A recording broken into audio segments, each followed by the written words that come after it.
থাকতেন ভাড়া বাসায়। বৈষম্য বিরোধী ছাত্র আন্দোলন চলাকালে পুলিশের গুলিতে মারা যান স্বামী সুজন মিয়া। এরপর থেকেই আর্থিক অভাবে পরিবার।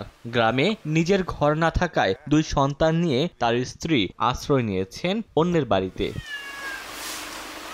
গাজীপুরে স্বল্প আয়ের বেতনে চাকরি করতেন সুজন। সরকার পতনের দাবিতে 5ই আগস্ট লং মার্চে যোগ দেন তিনি। পুলিশ গুলি চালালে মাথার খুলি উড়ে গেলে ঘটনাস্থলেই মৃত্যুর কোলে ঢলে পড়েন সুজন। এরপর থেকেই অনিশ্চিত জীবন পার করছে গাইবান্ধার সদর উপজেলার খোলাহাটি গ্রামের এ পরিবার। 2 সন্তান মানুষ তো করা লাগবো, লেখাপড়ার খরচা এটি আমি এখন চালাইতে পারতেছি না। খোলাহাটি ইউনিয়নের মিয়াপাড়া গ্রামের ওয়ার্কশপের মিস্ত্রি সঞ্জু মিয়া পুলিশের গুলিতে হারিয়েছেন চোখ।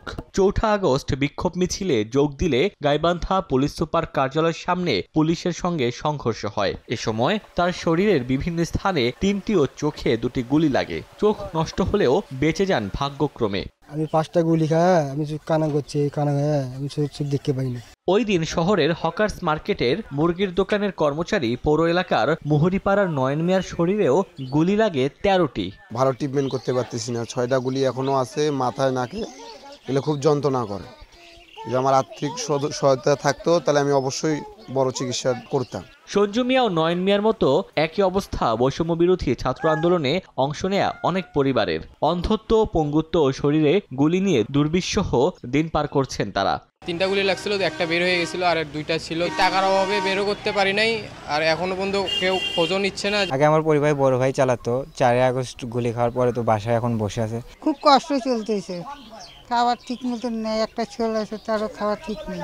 বৈষম্য বিরোধী ছাত্র আন্দোলনের জেলা সমন্বয়করা বলছেন, তালিকা তৈরি করে উন্নত চিকিৎসা ও সহায়তার জন্য স্বাস্থ্য বিভাগ এবং স্থানীয় প্রশাসনের সঙ্গে যোগাযোগ করা হচ্ছে। কে কোন কর্মসংস্থানে ছিল, এখন কি হালে আছে, এগুলো সব দিকেই বিবেচনা করতেছি। আমরা চেষ্টা করব তাদেরকে নিয়ে জেলা প্রশাসন স্যার বা সিভিল সার্জন স্যার সহ তাদের চিকিৎসার ব্যবস্থা করে দেওয়া। জেলায় 17 জুলাই ও 4 আগস্ট 2 দিনের মিছিলে পুলিশের গুলিতে 180 জন ছাত্র জনতা আহত ও গুলিবিদ্ধ হন, আর ঢাকায় নিহত হন জেলার 6 জন। সময় সংবাদ, গাইবান্ধা।